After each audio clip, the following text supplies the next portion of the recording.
Hey everyone, I'm going to do this on my phone and then upload it to YouTube later. I couldn't figure out how to do it on YouTube, so I'm just not going to worry about it, but I will upload it later. But let's start off in the left corner with personal development in hearing children. I think it's important for children to grow up with friends and family who support them in all things that they do. If not, this can really affect a child's self-esteem and self-concept, including their language development. Next, move to the right for social development. Forming friendships in school-age children is beneficial because this is whom they learn their language development from, as well as besides their parents when they leave from there.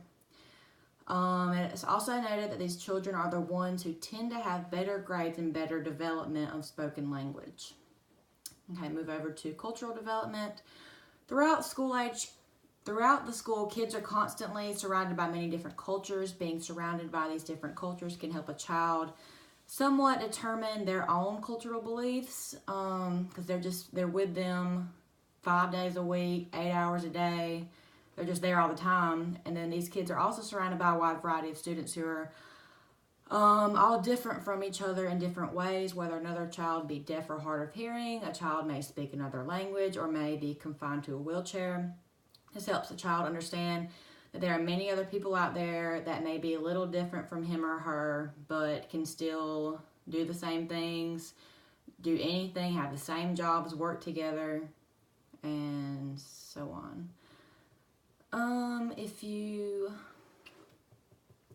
move on down to the bottom left corner for personal development in deaf and hard of hearing students, having a family that can communicate with a deaf and hard of hearing child or are willing to communicate has a greater impact on the child. If the child grows up with no concrete way to communicate with his or her family members, this can cause the child to feel lonely and have a disconnection with them because there's no way to communicate with them, and he or she might not be able to say what they want to say. So this could cause a lot of issues with the child, and this has a huge effect on language development for this child as well. Let's move over to the right. Social development is important for deaf and hard of hearing students to interact not only with hearing people, but deaf people as well. These can be beneficial to language development because it can help the child be more comfortable with him or herself. To the right.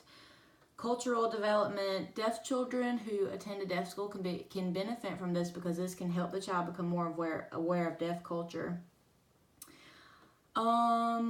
And I feel like personal development with deaf children and hearing children are somewhat the same because kids need a support system no matter what language they speak. If they're deaf, if they're hard of hearing, if they're speaking, children need some kind of communication, family members that support them. I think this is really important.